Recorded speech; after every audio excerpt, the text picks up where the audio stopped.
Hello everyone, welcome to race to Pariksha. आज हम लोग एंशियंट हिस्ट्री का एक और इम्पोर्टेंट चैप्टर को आज हम लोग देखेंगे, महाजनपद को।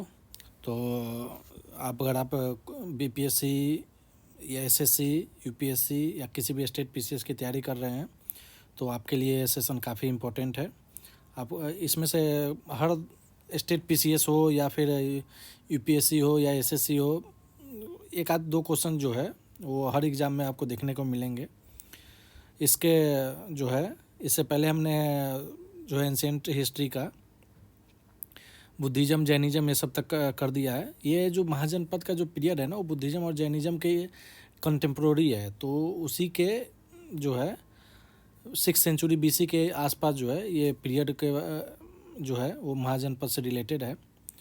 तो चलिए बिना कोई देरी के शुरू करते हैं महाजनपद को। ठीक है, अब देखिए कि महाजनपद का मतलब क्या आता है। पहले तो जो है महाजनपद टोटल कितने हैं हमारे जो कई सारे जो है टेक्स्ट है, बुद्धिज़्म का हो गया या फिर जैनिज़्म का हो गया, भगवती सूत्र का, बुद्धिज़्म का हो गया, वो सब जो है उसमें 16 महाजनपद के बारे में हमें बताया गया है। पाणिनि का अष्टाध्यायी है, उसमें भी हमें महाजनपद के बारे में जो है उसके में एविडेंस मिलते हैं, उसमें भी जिक्र किया गया है। तो आइए शुरू करते हैं। जनपद तो महाजनपद जो है 16 लार्ज टेरिटोरियल स्टेट्स का जो है वो उसको जो है महाजनपद कहते हैं, जो कि आपका कहाँ पे इमर्ज हुए थे। तो ये नॉर्दर्न इंडिया में मेनली जो है ये इमर्ज हुए थे। पीरियड क्या था तो 6th सेंचुरी बीसी। ठीक है, अब महाजनपद जो वर्ड है इसका एक जो मीनिंग है उसको हम देखते हैं। ये दो वर्ड से बना, एक महा, दूसरा जनपद। महा का मतलब होता है ग्रेट, मतलब कि लार्ज। ठीक है, और जनपद का मतलब होता है टेरिटरी। ठीक है, टेरिटरी जो कि ऐसा टेरिटरी जिसमें लोग रहते हैं, तो टेरिटरी जो है तो ऐसा लार्ज टेरिटरी जो कि ऑक्युपाइड है पीपल द्वारा, लोगों द्वारा जो है उसको हम लोग महाजनपद कहते हैं। महाजनपद जो होता है ग्रेट स्टेट या ग्रेट टेरिटोरियल किंगडम होते हैं। ठीक है, अब जो है ये इसका जो जैसे कि एक है, जब हमने वैदिक पीरियड पढ़ा था तो वैदिक पीरियड में आपका 1500 बीसी से लेके 600 बीसी को जो है हम लोग वैदिक पीरियड कहते हैं। इसमें से 1000 तक के जो पीरियड है 1500 से 1000 इसको हम अर्ली कहते हैं, और 1000 से जो 600 है इसको हम लोग लेटर बोलते हैं, लेटर वैदिक पीरियड। तो ये जो है लेटर वैदिक पीरियड, जैसे कि फर्स्ट अर्बनाइजेशन किसको कहते हैं, हमने बताया आपको फर्स्ट अर्बनाइजेशन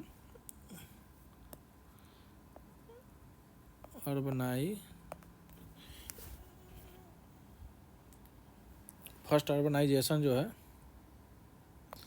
वो हमें किसको बोलते हैं, तो इंडस वैली सिविलाइजेशन को बोलते हैं। ठीक है, इसको फर्स्ट अर्बनाइजेशन बोला जाता है।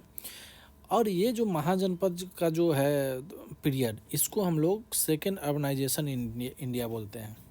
यह लेटर वैदिक के मतलब कि ट्रांजिशन पीरियड में जो है इस एज को बोला जाता है। ऑलमोस्ट जो है 6th सेंचुरी बीसी में जनरली इसका जो है जो भी एविडेंस है वो 6th सेंचुरी बीसी में मिलता है। अब इसका हिस्टोरिकल बैकग्राउंड को देखते हैं। तो इसका हिस्टोरिकल बैकग्राउंड कैसे है कि कैसे ये जो है महाजनपद जो है वो मतलब इस्टेब्लिश हुए। तो इसका जो पॉलिटिकल एवोल्यूशन है, पॉलिटिकल यूनिट कैसे है, तो जैसे कि सबसे जो छोटा स्मॉलेस्ट यूनिट है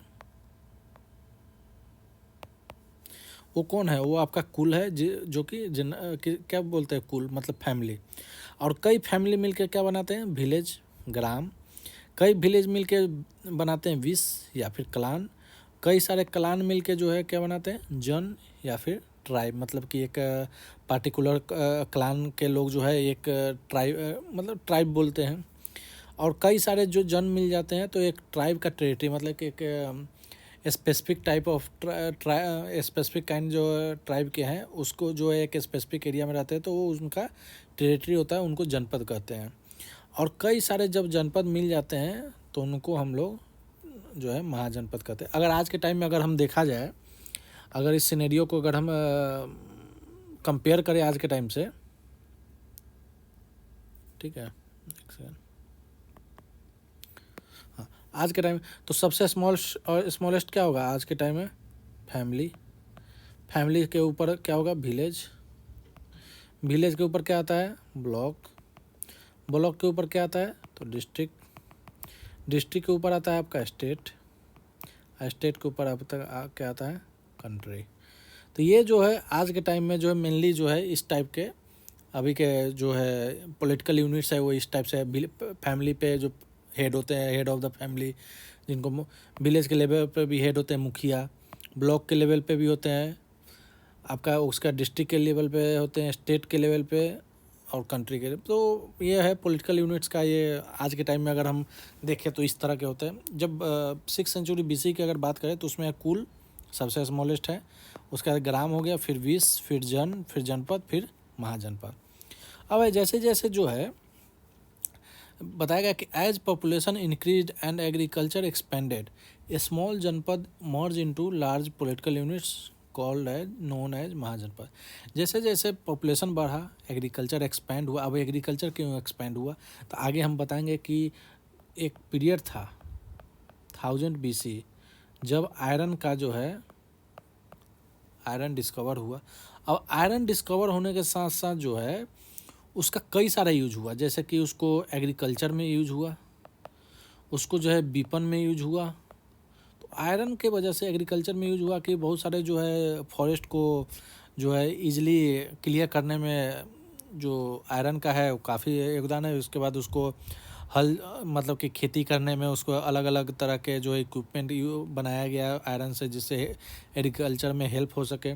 फिर उसे डिफरेंट डिफरेंट टाइप्स के वेपन्स भी बनाए गए, जो कि आपका टेरिटोरियल जो आप मतलब कि दूसरे टेरिटरी पर जब आप चढ़ाई करते हैं तो उसमें भी आपको हेल्प करता था। ठीक है, तो जैसे जैसे लोगों की जनसंख्या बढ़ी, एग्रीकल्चर एक्सपेंड हुआ, तो जो जो छोटे जनपद थे वो बड़े बड़े जनपद में मर्ज होते चले गए, या फिर वो अपने इच्छा से हुए, या फिर उसमें जो मजबूत जनपद है वो उसको ऑक्युपाई कर लिया, किसी न किसी कारण से वो छोटा छोटा जनपद मिलके एक बड़ा सा जनपद जो है बड़ा सा पॉलिटिकल यूनिट बनाया, जिसको हम लोग क्या कहते हैं, महाजनपद कहते हैं। अब जो है महाजनपद का जो उदय हुआ, मतलब उसका जो राइज हुआ, उसके कुछ ना कुछ तो कारण होंगे कि क्या कारण के वजह से महाजनपद का जो है उदय हुआ। तो महाजनपद का जो पहला का इम्पोर्टेंट कारण है वो है एग्रीकल्चर एक्सपेंशन। जैसे आयरन टूल्स का जो है वो काफ़ी ज़्यादा यूज होने लगे, एक्सटेंसिव लेवल पे उसका यूज होने लगे, जिससे कि एग्रीकल्चर में सरप्लस होने लगे। मतलब एग्रीकल्चर में जो प्रोडक्शन जो है वो काफ़ी तेज़ी से बढ़ने लगे। फॉरेस्ट का जो है क्लियरेंस कल्टीवेशन के लिए ईजिली होने लगे। एग्रीकल्चर की प्रोडक्टिविटी तो बढ़ा ही। अब जो है इसके वजह से जो आयरन का यूज, टेक्नोलॉजी भी यूज हुआ, क्योंकि एग्रीकल्चर का एक्सपेंड हुआ तो आयरन टेक्नोलॉजी यूज हुआ। मतलब खेती में जो आयरन का प्लाउ शेयर, मतलब कि जुताई करने वाला जो एक होता है, हम लोग जैसे गांव में पहले होते थे हल, चाहे आज के टाइम में भी ट्रैक्टर होते हैं, तो उसका जो पीछे जुताई वाला जो पार्ट होता है वो उसी को प्लाउ शेयर कहते हैं। पहले तो जानवर बैल होते थे, या फिर अलग अलग जानवर लोग, मतलब कि मेनली जो है बैल का यूज़ करते थे, ऑक्स, जिसको यूज करके वो खेत की जुताई करते थे। इससे जो है आयरन के प्लाउ शेयर से जो फार्मिंग का जो है लेवल जो है वो इम्प्रूव हो गया। और आयरन वेपन जो है वो आर्मी को भी स्ट्रेंथ, क्योंकि इससे जो है different types of different weapons का भी जो है वो बनाने लगे लोग, तो उससे जो है आर्मी भी स्ट्रेंथन हुआ। उसके बाद growth of trade and commerce. अब ट्रेड एंड कॉमर्स का ग्रोथ कैसे हुआ, अब मान लेते हैं जैसे कि अब देखिए इसमें आयरन टेक्नोलॉजी का जब यूज हुआ तो उससे एग्रीकल्चर को काफ़ी हेल्प किया, तो प्रोडक्टिविटी भी बढ़ा। अब प्रोडक्टिविटी जो है हमारी ज़रूरत से ज़्यादा प्रोडक्शन होने लगा, तो हम तो उसको ट्रेड करेंगे, किसी दूसरे जगह पे उसको बेचेंगे, और उससे जो है ट्रेड एंड कॉमर्स जो है उसे ग्रो किया। तो ट्रेड रूट भी डेवलप। अब हम जब ट्रेड और कॉमर्स जब बढ़ेगा तो कहीं ना कहीं रास्ता तो होगा कि हाँ इस रास्ते से जाके हम वहाँ पे सामान बेचें। जैसे आज के टाइम में होता है, गांव में चीज़ें होती है, फिर उससे बड़ा एक शहर में कहीं पे मार्केट होता है, वहाँ पे लोग बेचते हैं, फिर वहाँ से अलग अलग जगह पे जो है वो जाते रहते हैं। फिर मर्चेंट्स जो है उसको वेल्थ होने लगा, जब वो ट्रेड हुआ तो ट्रेड की वजह से पैसा आया तो वेल्थ भी क्रिएशन होने लगा। सिटी जो है कॉमर्शियल सेंटर में कन्वर्ट हो गए। तो ये सब जो है डेवलप होने लगे। अब इससे क्या हुआ, इससे अर्बनाइजेशन को ये काफ़ी बढ़ावा मिला, तो टाउन और सिटी का उदय होना चालू हो गया, जो है मार्केट और क्राफ्ट सेंटर जो है उसमें भी जो है काफ़ी विकास होना स्टार्ट हो गया। अब इससे क्या हुआ कि इससे पॉलिटिकल कंसोलिडेशन को भी ये बढ़ावा दिया। जो भी स्मॉल ट्राइब्स है वो धीरे धीरे यूनाइट होकर एक लार्ज स्टेट्स को फॉर्म किए, मतलब लार्ज स्टेट्स बनाना शुरू किए। उसमें से जो पावरफुल रूलर थे वो सेंट्रलाइज एडमिनिस्ट्रेशन को इस्टेब्लिश किया। सेंट्रलाइज मतलब कि वो सारा पावर जो है अपने पास रखते थे, पावरफुल होते थे वो अपने पास सारा पावर रखते थे और उस तरह से डायरेक्शन देते थे। जो उनसे कम पावर के लोग हैं या आम लोग हैं जो उनके जो भी डायरेक्शन है उनको फॉलो करते थे। तो इस तरह से पावरफुल रूलर का भी इस्टेब्लिश हुआ, सेंट्रलाइज एडमिनिस्ट्रेशन को बढ़ावा मिला। अब जो है महाजनपद के बारे में जो हो रहा है इसके कुछ तो लिटरेरी सोर्स भी होंगे। क्या सोर्स हैं, तो किस सोर्स के बेस पे जो है, तो बुद्धिस्ट टेक्स्ट है अंगुत्तर निकाय और महावस्तु।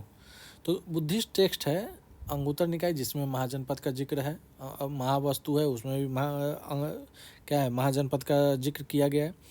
उसके बाद एक टेक्स्ट है जैन टेक्स्ट भगवती सूत्र, इसमें भी जो है महाजनपद के बारे में बताया गया है।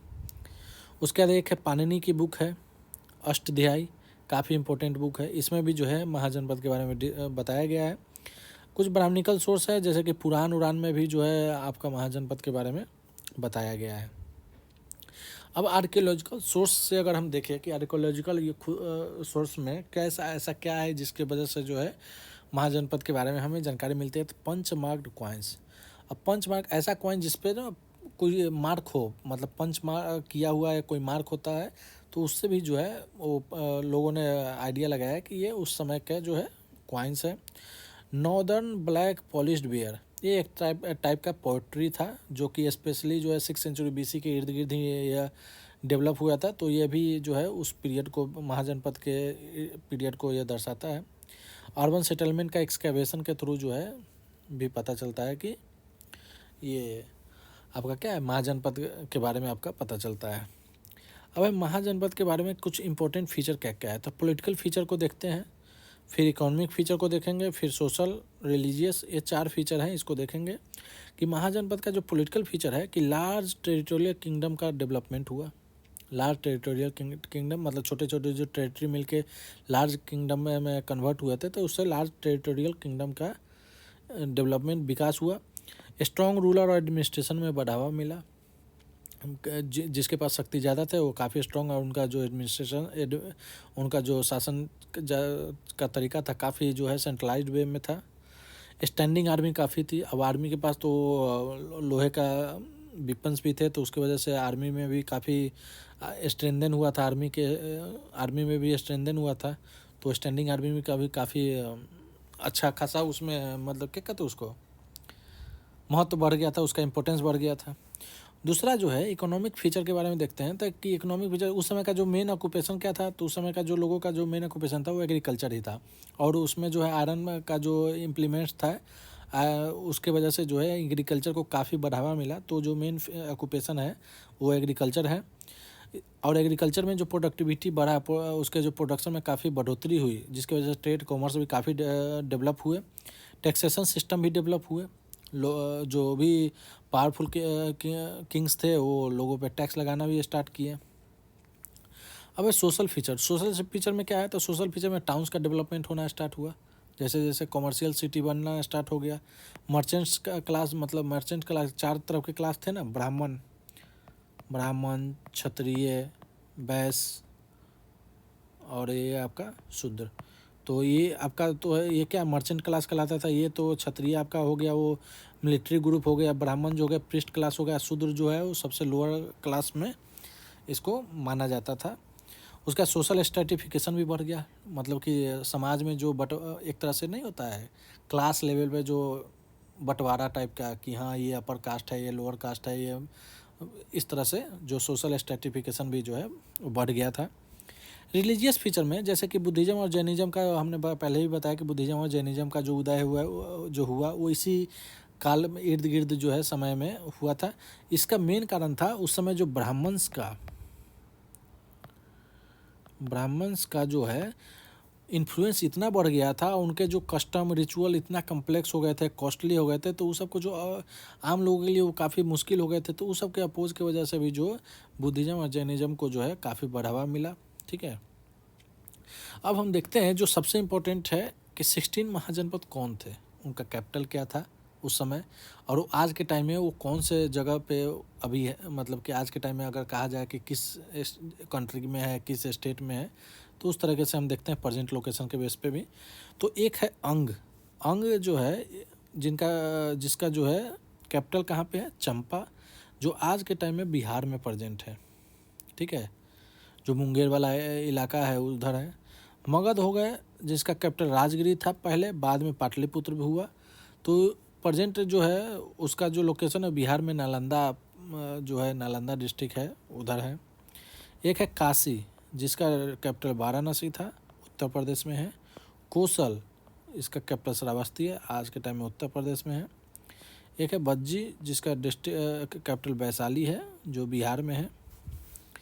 मल्ला, मल्ला जो है आपको काफ़ी इम्पोर्टेंट है, क्योंकि मल्ला का जिक्र जो है कुशीनगर बुद्धिज़्म के, कुशीनगर कहाँ, जहाँ पे बुद्धिज़्म ने अपने लास्ट जो है मतलब बुद्धिज़्म कर रहे हैं, महात्मा बुद्ध की मृत्यु हुई थी उस जगह कुशीनगर, तो मल्ला जो है किंगडम रिलेटेड है।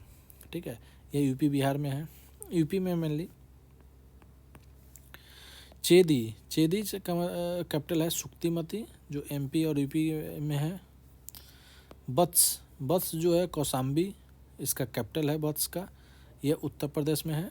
कुरु, जिसका कैपिटल इंद्रप्रस्थ दिल्ली और हरियाणा में जनरली है इसका प्रेजेंट लोकेशन। पंचाल, अहिछत्र या कंपिलिया, पंचाल, अहिछत्र या कंपिलिया, ये यूपी में है आपका। मत्स्य, विराटनगर राजस्थान में है। सूरसेन, मथुरा, यह यूपी में है। अस्का या अस्मक, इसका जो है पोटना कैपिटल है, महाराष्ट्र में है। अवंती, उज्जैन, यह जो है मध्य प्रदेश में है। गंधार, तक्षशिला, आज के टाइम में north west part of India, Afghanistan और पाकिस्तान वाले इलाका में है। कम्बोज, राजपुरा, यह भी अफगानिस्तान के रीजन में है। तो ये आपका 16 है, इसके कैपिटल और इसके जो प्रेजेंट लोकेशन है इसको ज़रूर याद रखिएगा।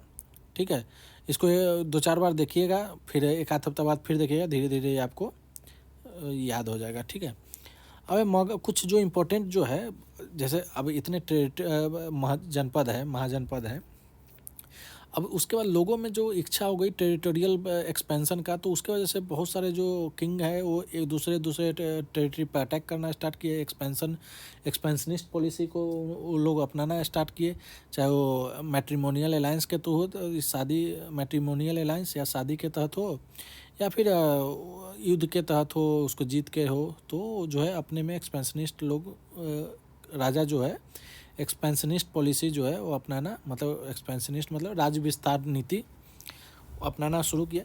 तो उसमें जो इम्पोर्टेंट जो राज्य हैं, जैसे कि मगध, जिसका कैपिटल क्या है राजगिरी, बाद में उदयन द्वारा जो है इसकी कैपिटल जो है शिफ्ट किया गया कहाँ, पाटलिपुत्र।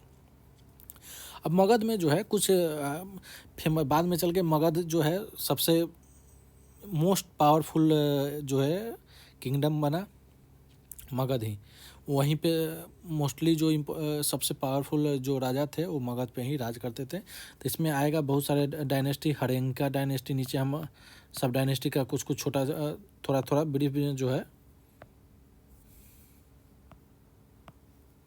एक सेकेंड,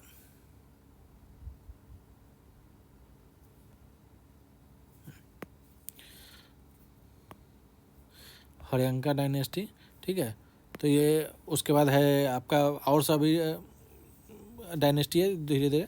तो हरेंका डायनेस्टी से ही थे जिन्होंने राजगिर को कैपिटल इस्टेब्लिश किया था। बाद में जो है हरेंका डायनेस्टी से बिलोंग करते हैं उदयन, जिन्होंने पाटलिपुत्र में शिफ्ट किया था। अब इसी हरेंका डायनेस्टी से बिलोंग करते हैं बिम्बिसार, जो कि हरेंका डायनेस्टी के फाउंडर माने जाते हैं। इन्होंने मैट्रिमोनियल अलायंस के तहत जो है काफ़ी एक्सपैंड किया अपने राज्य को, और मगध को भी जो है उसमें मगध में मिलाया। उनका बेटे हैं अजातशत्रु, जिन्होंने बिम्बिसार को मार के जो है गद्दी पर बैठा। उन्होंने जो है बज्जी कन्फेडरेसी को जीत लिया जिनकी बज्जी कन्फेडरेसी उस समय के सबसे ओल्डेस्ट कन्फेडरेसी में माना जाता है, रिपब्लिक जो है स्टेट है उसमें माना जाता है। बज्जी कैपिटल कहाँ है, तो वैशाली, जो कि कहाँ है, बिहार में। तो अजातशत्रु जो है जब ये पड़ा तो उन्होंने जो है अपने मिलिट्री पावर काफ़ी स्ट्रेंथन किया, और पाटलिपुत्र जो आज के टाइम में पटना है, उस सिटी का जो है फाउंडेशन है वो अजातशत्रु द्वारा ही रखा गया था। ठीक है। उसके बाद है उदयन। उदयन का जो है टाइम का जो सबसे इम्पोर्टेंट चीज़ है ना, वो है कि उन्होंने जो है राजगिरी से जो है कैपिटल जो है मगध की पाटलिपुत्र शिफ्ट किया था। ठीक है। अब मगध के जो सक्सेस है उसका पीछे क्या कारण है कि मगध का सक्सेस इतना, तो यहाँ का जो है गंगेटिक प्लेन ये काफ़ी जो है, अब गंगा और उसके ट्रिब्यूटरी जितने भी नदी है वो अपने साथ जो है बहुत सारे जो है सेडिमेंट्स लाती है, जिससे वो जो है उस अगल बगल के जहाँ से गंगा बहती है, जहाँ जिस स्टेट से बहती है उसके इर्द गिर्द के जो है लैंड जो है काफ़ी फर्टाइल होते हैं। तो गंगेटिक प्लेन की फर्टिलिटी की वजह से जो है वहाँ पे रिच आयरन डिपॉजिट्स भी है, मतलब कि अच्छे खासे जो आयरन और के डिपॉजिट्स भी पाए गए हैं उस एरिया में।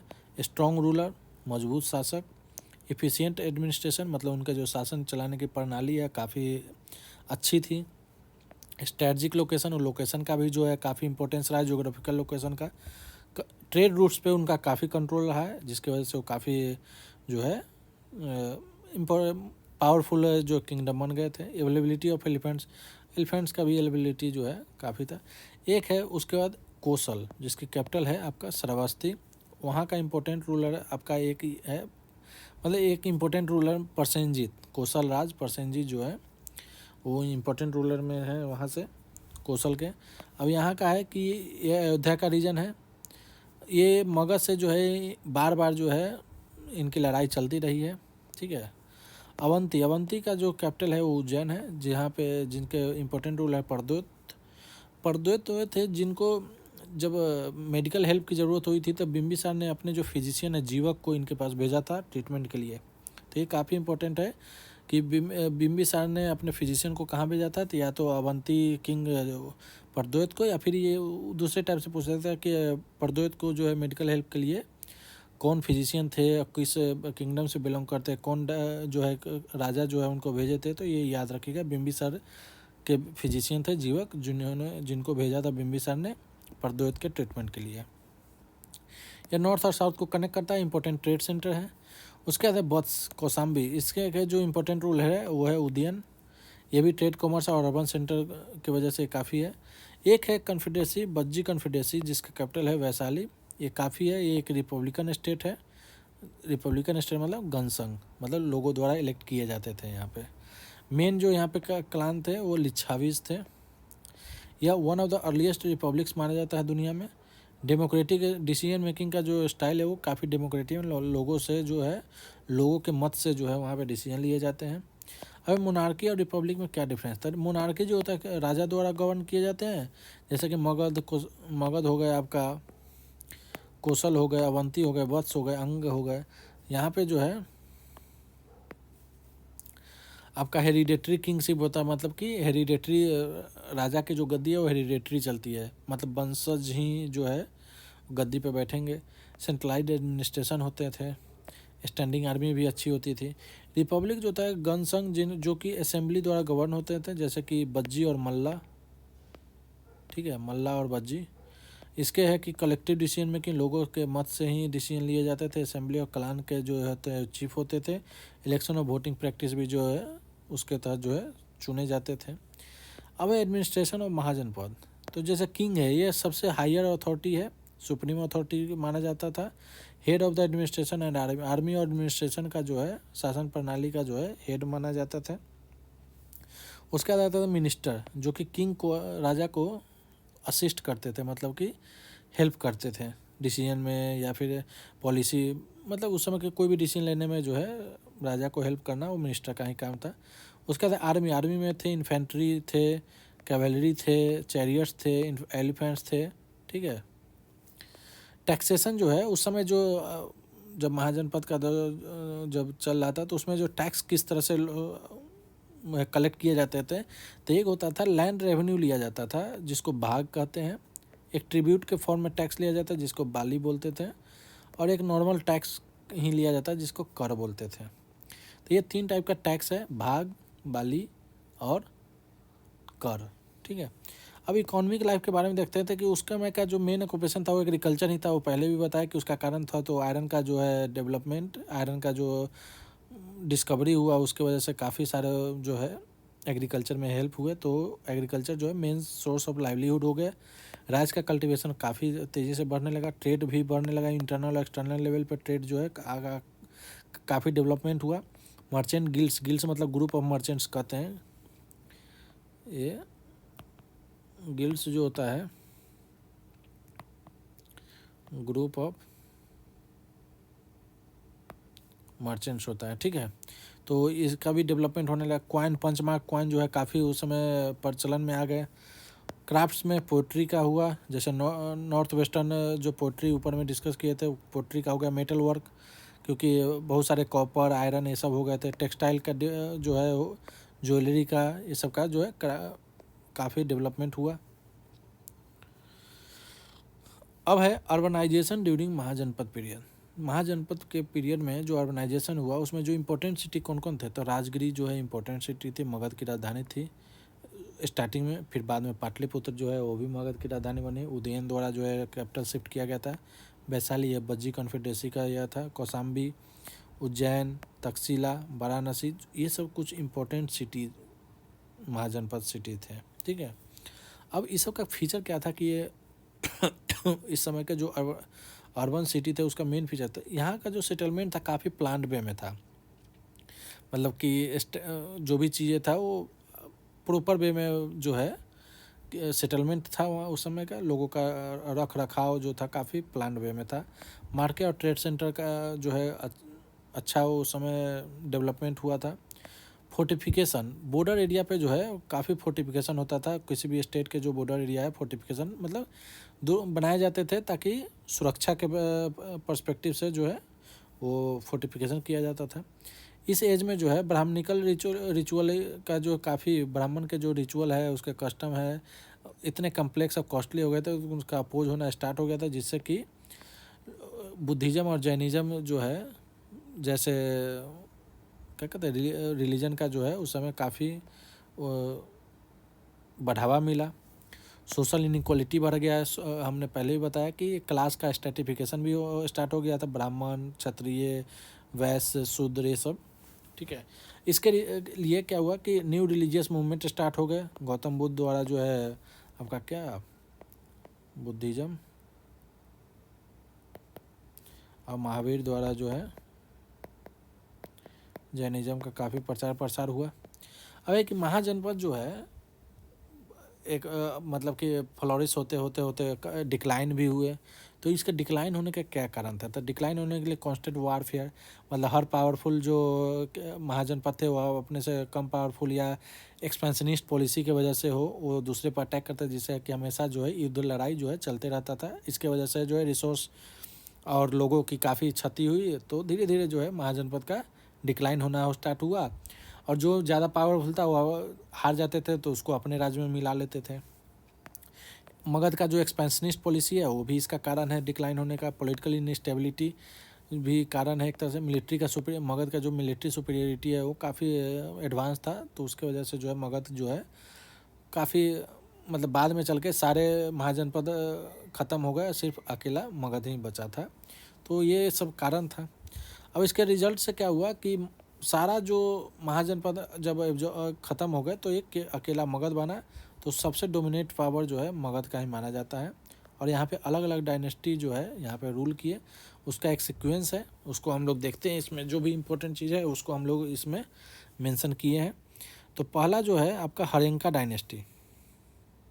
ठीक है, इसका जो पीरियड है 540 BC से 412 BC तक माना जाता है। 544 BC से 412 BC तक। ठीक है, अब इसके फाउंडर कौन है, इसके फाउंडर हुए बिम्बिसार और कैपिटल कहाँ पे था, राजगिरी। इसके बाद जो है बिम्बिसार के बाद जो है अब आज पहले हमने बताया है कि बिम्बिसार ने अपने फिजिशियन, उनका क्या नाम था, जिनको अवंती के राजा के पास भेजा था, उनका क्या नाम था, तो बिम्बिसार के फिजिशियन का नाम था जीवक, जिन्होंने अवंती राज प्रद्योत को ट्रीटमेंट के लिए भेजा था बिम्बिसार ने। अब है बिंबिसार को जो है उनके बेटे द्वारा मार दिया जाता है अजातशत्रु, और उसके बाद जो है अजातशत्रु जो है गद्दी पे बैठते हैं। और बैठने के बाद उन्होंने भी जो है अजातशत्रु ने भी काफ़ी एक्सपेंशनिस्ट पॉलिसी को उन्होंने फॉलो किया, बिंबिसार ने भी किया था। तो इसके बाद जो है पाटलिपुत्र जो आज के टाइम में पटना है उसका फाउंडेशन जो है अजातशत्रु द्वारा रखा गया था। अब जो है इसको भी जो है इनके बेटे उदयन द्वारा मार दिया जाता है। और उदयन जो है उनके टाइम में एक इम्पोर्टेंट चीज़ हुआ कि जो कैपिटल जो है वो शिफ्ट हुआ आपका कहाँ, तो राजगिरी से जो है पाटलिपुत्र जो है कैपिटल शिफ्ट हुआ। ठीक है, अब जो लास्ट हरेंका डायनेस्टी है वो आपका कौन है, तो लास्ट हरेंका डायनेस्टी है आपका नागदशक। ठीक है, अब नागदशक को जो है थ्रोन से हटा के शिशुनाग जो है अपने डायनेस्टी जिसका नाम है शिशुनाग डायनेस्टी उसको जो है इस्टेब्लिश किया। और इस शिशुनाग डायनेस्टी का जो पीरियड है 412 से 344 BC। तो शिशुनाग ने जो है नागदशक को हटा दिया और उसके बाद जो है गद्दी पे बैठ गए। शिशुनाग के बाद उनके बेटे कालाशोक जो है वो गद्दी पे आए। कालाशोक जो है वो इम्पोर्टेंट क्यों है, तो क्योंकि कालाशोक के टाइम में जो है सेकेंड बुद्धिस्ट काउंसिल जो है वो आपका हुआ था। कहाँ पे हुआ था, तो हमने बुद्धिज़्म का जो क्लास है उसमें हमने काफ़ी डिटेल्ड वे में जो है सारे बुद्धिस्ट काउंसिल को हमने कर रखा है। अगर आप वो वीडियो नहीं देखें तो ज़रूर देखिए, आपको काफ़ी वो हेल्प करेगा। ठीक है, तो कालाशोक जो है वो सेकेंड बुद्धिस्ट जो है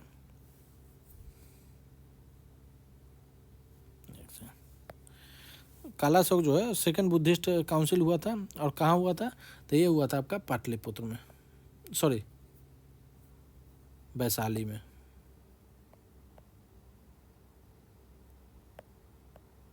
ठीक है, अब इस टाइम में जो है वैशाली में हुआ था क्योंकि अब देखिए यहाँ पे जो है कैपिटल शिफ्ट कर दिया गया था पटना से वैशाली। ठीक है, तो इसलिए सेकेंड बुद्धिस्ट काउंसिल जो हुआ वो कहाँ हुआ, तो आपका वैशाली में हुआ था। लास्ट जो शिशुनाग डायनेस्टी के जो लास्ट रूलर माना जाता है वो कौन है, तो महानंदिन। ये शिशुनाग डायनेस्टी के लास्ट जो शासक है उनका नाम है महानंदिन। ठीक है, अब इसको हटा के जो है महानंदिन को हटा के जो है महापद्मनंद जो है वो गद्दी पर बैठा और एक नया डायनेस्टी की शुरुआत की जिसका नाम था नंद डायनेस्टी। पीरियड क्या था, तो पीरियड था 344 BC से 321 BC। काफ़ी शॉर्ट पीरियड तक रहा नंद डायनेस्टी। जितने भी डायनेस्टी है ये मगध पे, इसमें सबसे जो शॉर्टेस्ट पीरियड रहा है वो नंद डायनेस्टी का रहा है। महापद्मनंद द्वारा इसका जो है फाउंडेशन रखा गया था। महापद्मनंद जो है वो इकराट के टाइटल लिए थे, मतलब कि इकराट के टाइटल एडॉप्ट किए थे। लास्ट रूलर जो है नंद डायनेस्टी के था वो धनानंद। बोला जाता है कि धनानंद के ही कोर्ट में थे चाणक्य, लेकिन दोनों में अनबन हो गई। फिर चाणक्य जो है चंद्रगुप्त मौर्य के साथ मिलकर जो धनानंद की कुर्सी पलटा दी और नंद डायनेस्टी ख़त्म हो गई। तो धनानंद जो है वो ह्यूज, उस समय धनानंद के पास काफ़ी ज़्यादा धन था, वेल्थ जो है काफ़ी अच्छा खासा था, आर्मी भी अच्छी बहुत बड़ी आर्मी थी। और धनानंद का जो स्ट्रिक्ट रूल था वो वहाँ के लोगों को भी पसंद नहीं था, काफ़ी स्ट्रिक्ट था रूल। और धनानंद के पीरियड जो है नंद डायनेस्टी का जो पीरियड है वो काफ़ी इंपॉर्टेंट इसलिए भी है, नंद डायनेस्टी और धनानंद दोनों, नंद डायनेस्टी के ही लास्ट रूलर है धनानंद, क्योंकि इन्हीं के टाइम में जो है अलेक्जेंडर द ग्रेट जो है वो इंडिया में आया, मतलब कि अटैक किया था, तो धनानंद ने सामना किया था। तो अलेक्जेंडर द ग्रेट आया था नंद डायनेस्टी के टाइम में, धनानंद के टाइम में। इनको जो है ग्रीक द्वारा जो है एग्रेम्स या जेनरेम्स कहा जाता है। ये नाम कभी पूछ सकता है वनडे एग्जाम में कि ये एग्रेम्स या जेनरेम्स को किनको जो है ग्रीक द्वारा किनको बताया जाता है, तो वो धनानंद को बताया जाता है। इसके बाद आया चाणक्य ने चंद्रगुप्त मौर्य के साथ मिलके जो है धनानंद की कुर्सी पलटा दी। फिर उसके बाद जो है मौर्य डायनेस्टी का इस्टेब्लिशमेंट हुआ 321 BC से 185 BC तक जो है मौर्य डायनेस्टी चला। फाउंडर इसके चंद्रगुप्त मौर्य थे, किसके हेल्प से, तो चाणक्य के हेल्प से। इन्होंने किसको हराया था, तो धनानंद डायनेस्टी के लास्ट रूलर को हराया था। अब क्या है कि मौर्य के बारे में जो है अलग से हम एक सिंगल क्लास करेंगे, ठीक है, जिसमें कि उनके रूलर और अशोक के जितने भी रॉक एडिक्ट है उसको अलग सेपरेट वीडियो में हम कवर करा देंगे। ठीक है, उसके बाद आता है सुंग डायनेस्टी। अब जो है मौर्य डायनेस्टी के जो लास्ट रूलर थे बृहद्रथ, तो उसको जो है पुष्यमित्र शुंग ने हरा के जो है शुंग डायनेस्टी का फाउंडेशन रखा, शुंग डायनेस्टी स्थापित किया। शुंग डायनेस्टी का जो पीरियड था वो 185 बीसी से 75 बीसी था। तो ये जो है क्रोनोलॉजी भी आप याद रखिएगा कि किस मगध पे जो है कौन डायनेस्टी जो है किस ऑर्डर में जो है रूल किए थे। तो सबसे पहले हरेंका, उसके बाद शिशुनाग, उसके बाद जो है नंद, उसके बाद जो है नंद के बाद हो गया आपका मौर्य, और मौर्य के बाद हो गया आपका शुंग। ठीक है, तो ये क्रोनोलॉजी भी आपसे पूछ सकता है, तो क्रोनोलॉजी भी जरूर, हरेंका, शिशुनाग, नंद, उसके बाद हो गए मौर्य, और उसके बाद हो गए शुंग। अब शुंग जो है ये ब्राह्मण को काफ़ी मतलब कि इन्होंने ब्राह्मण पे काफ़ी फोकस किया था, ब्राह्मण को काफ़ी रिवाइव किया था इन्होंने। 2 अश्वमेध यज्ञ इन्होंने कराया था जो है, और किसके गाइडेंस में, तो पतंजलि कौन थे, तो महाभाष्य के रचयिता पतंजलि थे। तो उनके जो है गाइडेंस में 2 अश्वमेध यज्ञ किया गया था। ठीक है, पुष्यमित्र शुंग द्वारा। ठीक है, उसके बाद जो है पुष्यमित्र शुंग को जो है उसके बाद जो है उनका बेटा अग्निमित्र जो है शासन पे आया। अब अग्निमित्र जो है वो एक चीज़ के लिए काफ़ी फेमस है। इनके जो है लव स्टोरी पे जो है कालिदास ने एक बुक लिखा है जिसका नाम है मालविकाग्निमित्र। ठीक है, तो ये हो सकता पूछा जा सकता है कि कालिदास ने जो बुक लिखा है मालविकाग्निमित्र वो किस डायनेस्टी के रूलर पे बेस्ड है, तो आपका शुंग डायनेस्टी, नाम अग्निमित्र। किनके बेटे हैं, तो पुष्यमित्र शुंग के बेटे हैं। अब जो है शुंग डायनेस्टी के जो लास्ट रूलर है देवभूति, इसको जो है इस लास्ट रूलर इसको जो है उसके जो ही मिनिस्टर है वसुदेव कण्व, इनके द्वारा मार दिया जाता है, और जो है कण्व डायनेस्टी का जो है स्थापित किया जाता है। तो कण्व डायनेस्टी के बारे में जो है आगे हम लोग देखेंगे। अभी तक तो ये 5 के देखिए करते हैं, फिर आगे जैसे जैसे हम आगे बढ़ेंगे जो पीरियड में, जब उस समय के पीरियड में आएंगे तो हम कण्व डायनेस्टी को भी देखेंगे। ठीक है, तो ये हो गया आपके डायनेस्टी मगध पे। अब इसका हिस्टोरिकल सिग्निफिकेंस क्या है, तो पॉलिटिकल हिस्टोरिकल सिग्निफिकेंस में देखते हैं कि पॉलिटिकल सिग्निफिकेंस क्या है। तो बिगिनिंग ऑफ टेरिटोरियल स्टेट्स का बनना स्टार्ट हो गया था। लार्ज एम्पायर का भी फाउंडेशन होना स्टार्ट हो गया था। इकोनॉमिक सिग्निफिकेंस में जो है ट्रेड और अर्बन सेंटर का ग्रोथ होने लगा था। क्वाइनेज सिस्टम का डेवलपमेंट हो गया था। पंचमार्क, कौन सा कॉइन चलता था, तो पंचमार्क्ड।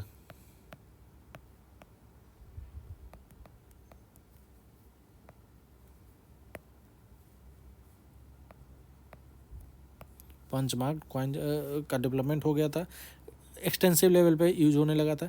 रिलीजियस सिग्निफिकेंस क्या था, बुद्धिज्म और जैनिज्म का जो है राइज होना, उदय होना स्टार्ट हो गया था। ब्राह्मणिकल जो रिचुअल है, कस्टम है, कॉस्टली और उसके कम्प्लेक्सिटी को लेके जो है आम लोगों में जो है एक तरह से अपोज होने लगा था। कल्चरल सिग्निफिकेंस में देखते हैं सिटीज़ और एजुकेशन सेंटर में काफ़ी डेवलपमेंट हो गया था। जैसे कि नॉर्थ वेस्ट में तक्षशिला था, जहाँ पे चाणक्य जो है वो कनेक्टेड है, तक्षशिला जो यूनिवर्सिटी है। ग्रोथ ऑफ इंटेलेक्चुअल ट्रेडिशन का भी ग्रोथ होना चालू हुआ। लोगों में जो है वो एक उस तरह के, जैसे कि चाणक्य कहा जाता है कि जो काफ़ी अपने जो पॉलिसी के लिए काफ़ी फेमस थे, तो उस तरह से जो है लोगों में इंटेलेक्चुअल ट्रेडिशन भी जो है वो डेवलप होना स्टार्ट हो गया था। ठीक है, तो इस तरह से जो है महाजनपद का जो उदय हुआ। इसमें सबसे जो इम्पोर्टेंट किंगडम कौन बना था, तो सबसे इम्पोर्टेंट जो किंगडम बना वो था आपका मगध। अब सारा कहानी जो है मगध के इर्द गिर्द ही चलेगा। जो मगध पे राज करेगा मोस्टली जो है उसी को जो है उस समय का जो है राजा माना जाएगा इंडिया का। ठीक है, तो मगध जो है काफ़ी डोमिनेंट किया। ठीक है, और वहाँ के जो नेता हुए वो काफ़ी अपने आप में पावरफुल हुए। जो मगध पे राज करता, समझिए पूरे इंडिया पे ऑलमोस्ट उसी का राज होता था। ठीक है, तो ये रहा आपका महाजनपद। ठीक है, ये इसमें से जो है काफ़ी इम्पोर्टेंट है कि आपका कौन कौन से टेक्स्ट जो है आपका जो बताता है, ट्रेस करता है कि हाँ महाजनपद के बारे में, तो उसके बारे में है। एक अंगुत्तर निकाय हो गए, महावस्तु हो गए, ये बुद्धिज्म के टेक्स्ट हो गए। उसका जैन टेक्स्ट में आपका भगवती सूत्र हो गए। ब्राह्मणी में आपका पुराण उड़ान भी हो गए, और उसके बाद आपका पाणिनि का अष्टध्यायी जो है उसमें भी ये मेंशन किया गया है। ठीक है, तो ये सब चीज़ें आपको ध्यान रखिएगा। और उसके बाद एक सबसे इम्पोर्टेंट कि महाजनपद के जो उस समय के महाजनपद है उनका क्या कैपिटल था और वो आज के टाइम में कौन से स्टेट और कंट्री से बिलोंग करते हैं, ये ज़रूर आप जो है याद रखिएगा इस तरह से, ठीक है। चलिए अब सेशन को पूरा ज़रूर देखिए और ज़रूर बताइए कि आपको ये सेशन कैसा लगा, ठीक है। तो आज के लिए बस इतना ही रखते हैं, ठीक है। अगर आपको पसंद आए तो चैनल को सेशन को ज़रूर लाइक कीजिए, दोस्तों में शेयर कीजिए और रेस टू परीक्षा चैनल को ज़रूर सब्सक्राइब करें, ठीक है। आज के लिए बस इतना ही करते हैं। Thank you. जय हिंद, जय भारत।